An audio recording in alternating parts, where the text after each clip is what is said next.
Ya, soal kita ada di situ memang, bahwa kita pesimis karena kita tidak punya cara.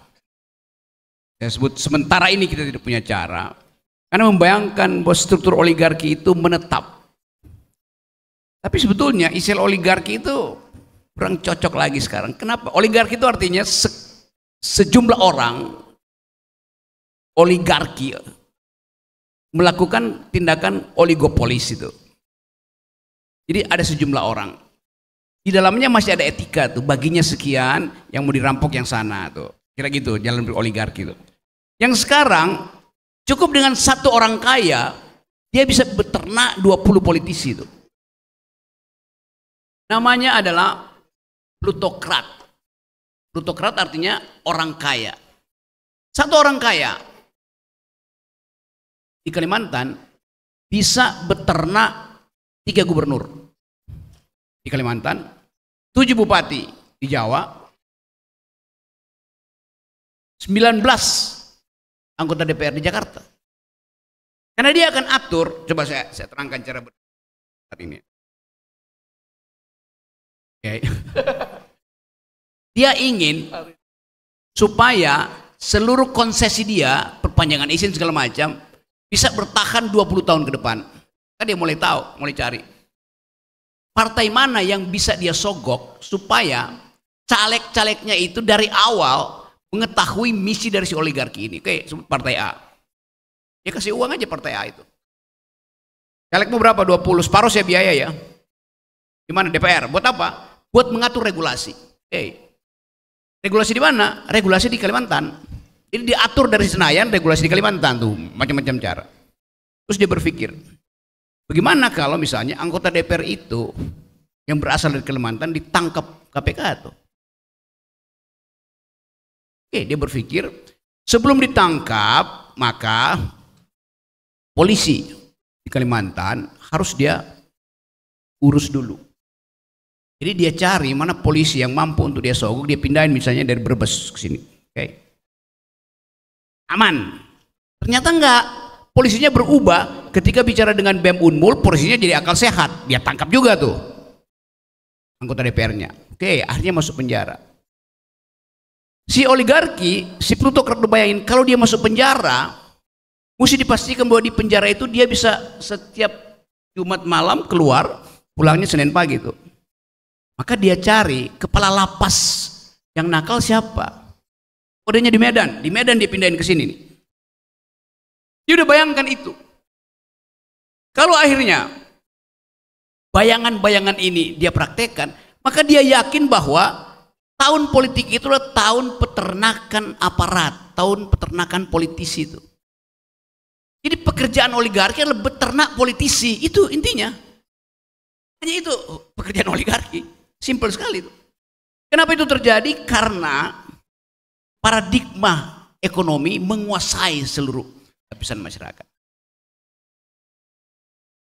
Konstitusi kita bilang bahwa pelaku ekonomi ada 3. Satu adalah korporasi, boleh dia lakukan akumulasi, memang tugas korporasi adalah lakukan akumulasi.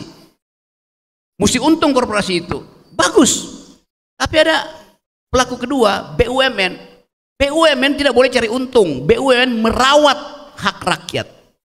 Badan usaha milik negara itu tidak boleh cari untung dengan berbisnis dengan rakyat. Justru dia mesti mensejahterakan rakyat, itu perintah konstitusi. Yang ketiga, koperasi sebagai wujud dari solidaritas manusia tuh di Indonesia. Tapi apa yang terjadi? Koperasi ini nunggu proyek dari BUMN, koperasi ini nunggu CSR dari si korporasi, kacau. Jadi market ekonomi boleh tadi untuk mengefisienkan supply demand, market ekonomi. Yang terjadi sekarang bukan sekedar market ekonomi, tapi market society. Di Rempang itu yang diperhatikan market society. Anda penduduk Rempang, perlu apa? Kami mau pakai lahan Anda tuh.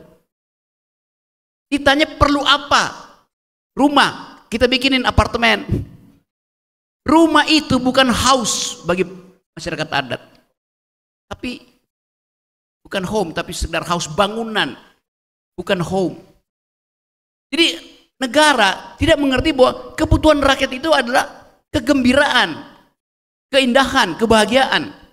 Bukan tinggal di apartemen. Coba Anda lihat di Rempang situ. Yang dibutuhkan adalah 1.700 hektar untuk bikin pabrik itu. Yang mau digusur 17.000 hektar. Bagaimana akalnya coba? Dan tidak minta izin. Jadi hak warga negara diabaikan oleh negara. Bulan lalu saya ada di Sydney.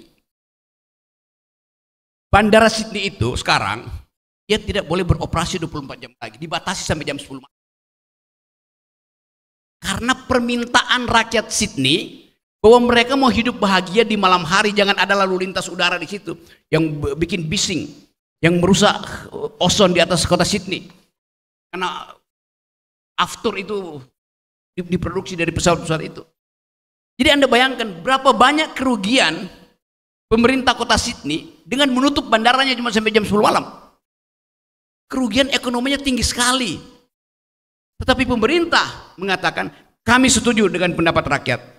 Karena kebahagiaan rakyat di malam hari lebih penting daripada menunggu pemain-pemain judi masuk di kasino di Sydney itu. Jadi ada penghormatan pada hak rakyat.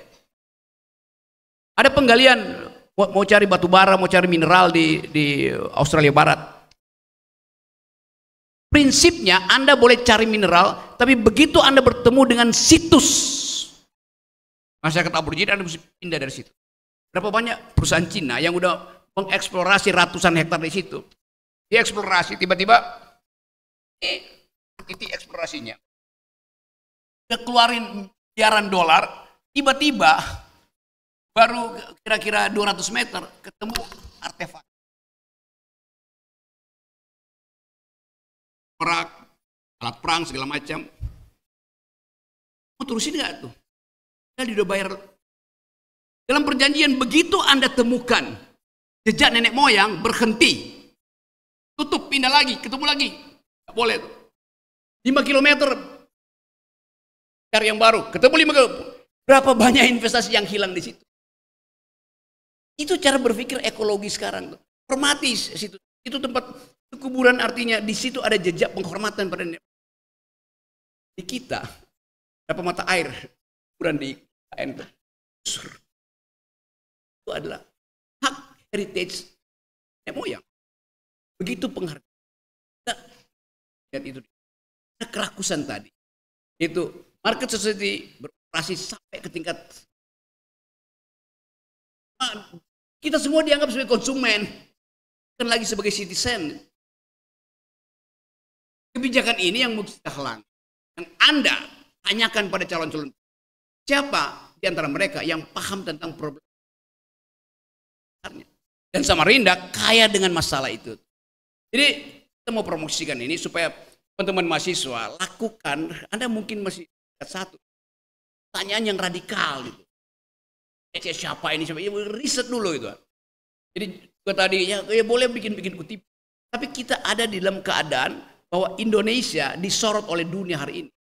Tanggal 30 November nanti, akhir bulan ini akan ada konferensi PBB tentang iklim yang disebut Conference of Parties di Dubai.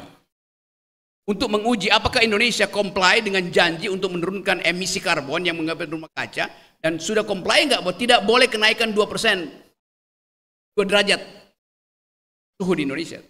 Jadi baca kasih logikanya pada Presiden Jokowi bilang bahwa Jakarta itu mau tenggelam karena itu dipindahin ke IKN. Benar memang.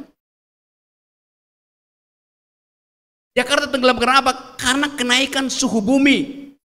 Bukan karena kenaikan suhu Jakarta. Oleh karena itu IKN dipindahkan ke Samarinda, ke Kalimantan Timur. Begitu mulai digali, ditebang. Begitu mulai digali, alat berat mulai memproduksi karbon. Anda lihat logikanya.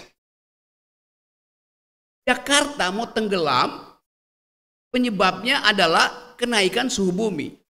Begitu pindah IKN justru makin menaikkan suhu bumi. Jadi IKN yang akan menenggelam Jakarta. Itu logika environmentalnya begitu. Jadi kedunguan istana nggak ngerti bahwa sistem berpikir ekologi itu global, antar planet, planeter. Kita mau menyelamatkan Jakarta, Tapi kita bikin panas baru di Kalimantan. Kalimantan itu ada di atas ada matahari, di bawah ada batu bara, panas sekali itu. Pelindungnya yaitu rumput dihapus. Maka panas naik lagi dari Kalimantan. Panas itu diekspor ke global, maka global itu kasih sinyal bahwa permukaan air laut Jawa itu akan naik itu. Jadi kenapa negara Jakarta tenggelam? Karena Jokowi pindah ibu kota, konyol pikirannya kan. Begitu cara berpikir. Saya terangkan itu dari segi ilmu pengetahuan. Dalam prinsip bahwa butterfly effect.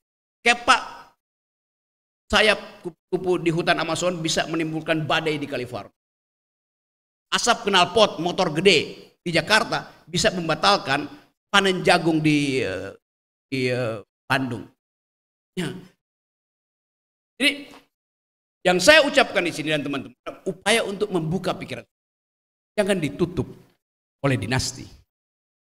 Dinasti bagus nggak? Bagus. Dinasti itu bagus kalau darahnya biru. Yang dinasti sekarang darahnya bukan biru, darahnya kotor.